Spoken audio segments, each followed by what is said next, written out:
Hey, welcome back to Heinz and Clark's YouTube. Do I scare everybody every time I say hey? Because I feel like everybody all the way down our office condo can hear me. But welcome back to the Heinz and Clark YouTube channel. Today, a little end of the year topic in regards to, hey, what do I do with my retirement contribution as it relates to payroll?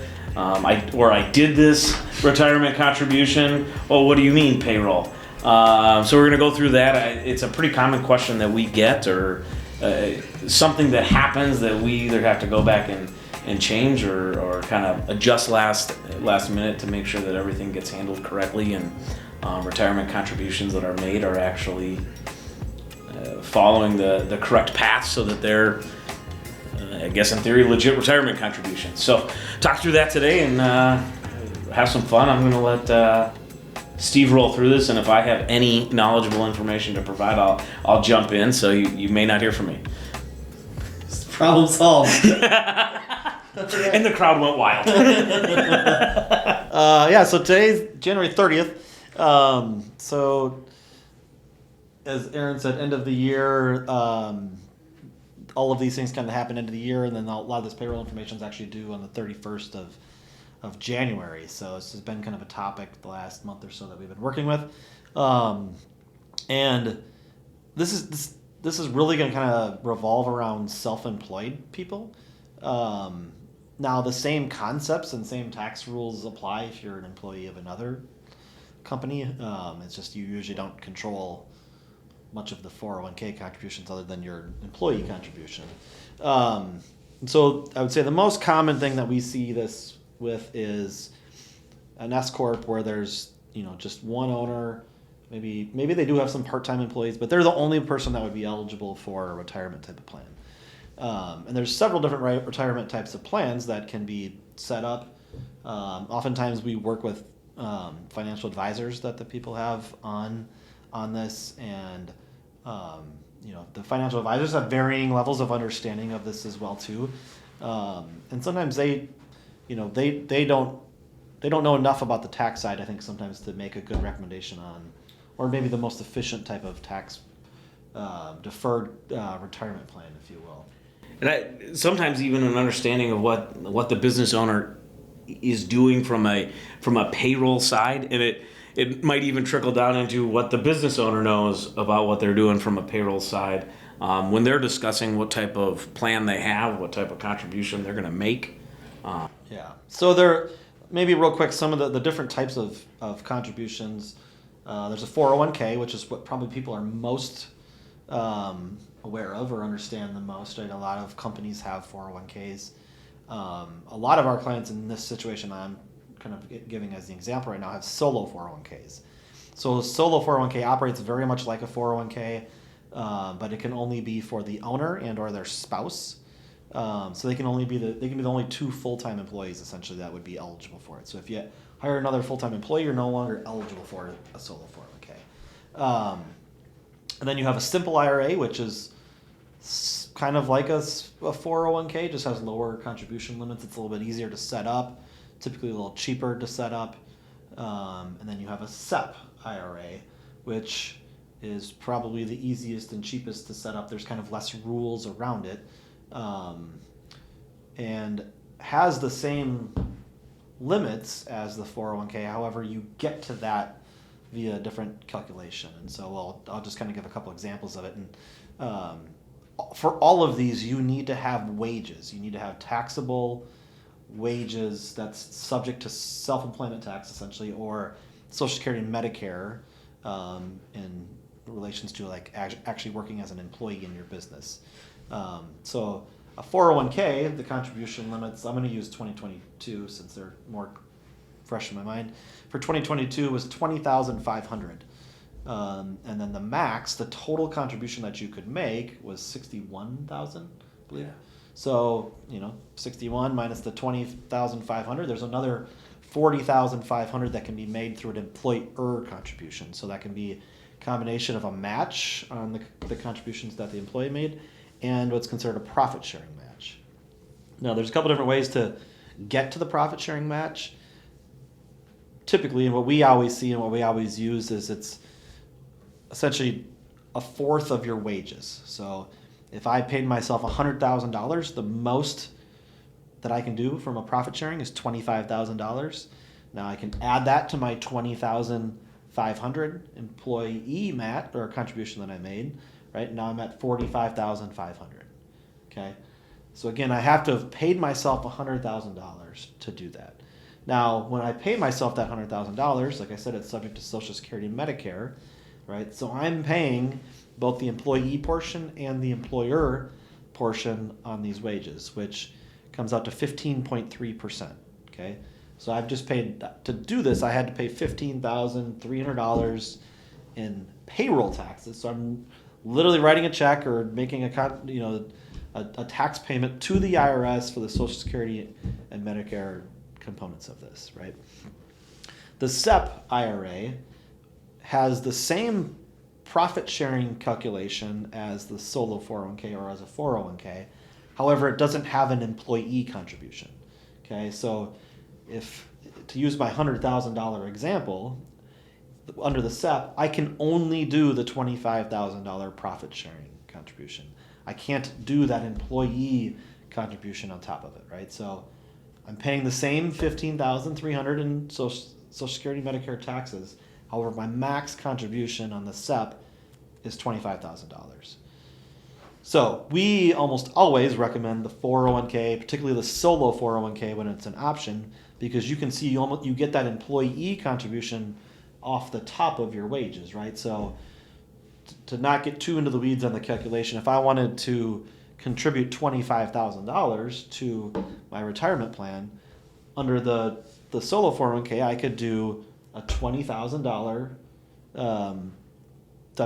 salary and contribute all of that to the 401k, and then I could do a $5,000 profit sharing to get to $25,000. And the example before, but the SEP IRA, I had to do $100,000 in wages, thus paying 5 times as much in payroll taxes to achieve it. So you can see that's why we typically recommend that. And what we'll see sometimes is, a client might be working with their financial advisor and they're like, oh, well, we can set up a SEP for you, right? And we'll get to the end of the year and they're like, I made a $20,000 SEP contribution. And it's like, okay, well, we need then to run a salary for you of $100,000. You're going to have to pay the $15,300 in payroll taxes, right? And a lot of times when people are like, well, why do I have to do this, right? And like you absolutely have to, otherwise that contribution that you made is like not allowed under tax law. I mean, the 401k, you might hear of 403bs. These are actual like chapters and sections of the IRS code. That's how they got their name. Right. That's where they come from. So you have to, I mean, unless you want to risk, not being audited, you have to take these wages to make these contributions and make them legitimate. So this is kind of a forewarning and also an educational thing. So, we always would recommend it if you're talking to a financial advisor and this is coming up, that you talk to us or you talk to your CPA or accountants to get everybody on the same page before you set this up, right? And before you determine the amounts that you're going to pay. And so you have an understanding of what that salary amount is that you're going to have. We had a few clients where, some of them we've done this a year or two for, but we always do this at the very end of the year, and they want to max out their retirement, and we figure it out, and they get a voucher from us that says you need to pay roughly $20,000 in payroll tax. And they're like, well, wait a minute, why am I doing this, right? And it's like, well, because you wanted to make that $60,000, $61,000 contribution into your retirement plan, and then the question is always like, well, is it even worth it then? And if you're paying at one of the higher tax brackets, then the math does work out that it is worth it. You are paying less in taxes, and you're essentially keeping that money because you're putting it into your retirement account. Yeah, it's the advantage of paying yourself to get a deduction. Right. And you get to keep all the money. Right. It's a good way of putting it. And because not only is the $61,000 deductible, but the employer portion of those payroll taxes are also deductible. So, we're creating a $70,000 to $80,000 deduction, if you will, and really keeping most of the money, just putting it into a retirement account. So, yeah, I think just wanted to, because we see this enough, I think in December, January, wanted to, make this video just to kind of clarify it a little bit. And like I said, hopefully forewarn people a little bit. It's always good to reach out on the front end of making these decisions and setting up these accounts, things like that. So, anything you want to add? I opened it up. I shouldn't even say it. Oh man, what could I add? I think one of the reasons, twofold on the reasons to bring this up from why informationally it's good is, there is this shock of, hey, all of a sudden we had to create payroll for you because you haven't done payroll in order to do the contributions that you want to make. But also, if we find out, not everybody brings their tax information in by January 31st. One, it's sometimes unlikely that you're going to have most of it, and if you're a small business owner, you finish up your books on February 10th, you bring them in, you're early, you're a month and 5 days before the filing deadline for an S corp, and we find out then that you did this contribution, and we need to go back and create a W-2 or maybe increase your W-2 to do the amount that you needed to. There's also the penalty and interest and amended returns that come along with this. And so as much as kind of educating just on why you need to do this, also being aware of doing it in a reverse order can have some negative impacts. Right. I think it's maybe just a couple of the dates. So if when you run this payroll or you take this payroll, it's not just creating a W-2 for yourself. Like you can't just go out and fill out a W-2 and mail it to the IRS. It also creates 941 filings, 940 filings, most likely state filings depending on what state you're in. Probably state revenue and potentially unemployment also depending on the situation.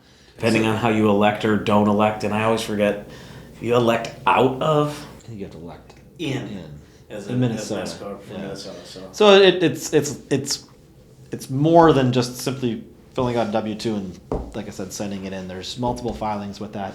And then due dates for that, too. The 941s that we talked about, the fourth quarter is due January 31st, which, like I said, I'm filming this, that's tomorrow, right? So, again, why it's kind of top of mind for us. But technically, the due date for the payment of those taxes was January 15th. So you're already... The 17th this year? Yeah. Weird year, but... Yeah, if it falls on a weekend and or the Martin Luther King holidays. So it fell on the weekend, and then the Monday following... It was Martin Luther King Day. So it was Tuesday, the 17th. But so, yeah, even at this point, you're 2 weeks late on the payment, which, typically they will charge penalties and interest on. Sometimes we can get some of those removed, but it's not always a guarantee. So it's better just to do it all before. Yeah, but if it's March, obviously it's going to be much later too. So much larger penalties and interest on it as well too. So yeah, I think that's all I got. That's all I got. Cool. Outside of check out our socials. Yeah. Thanks. Thanks.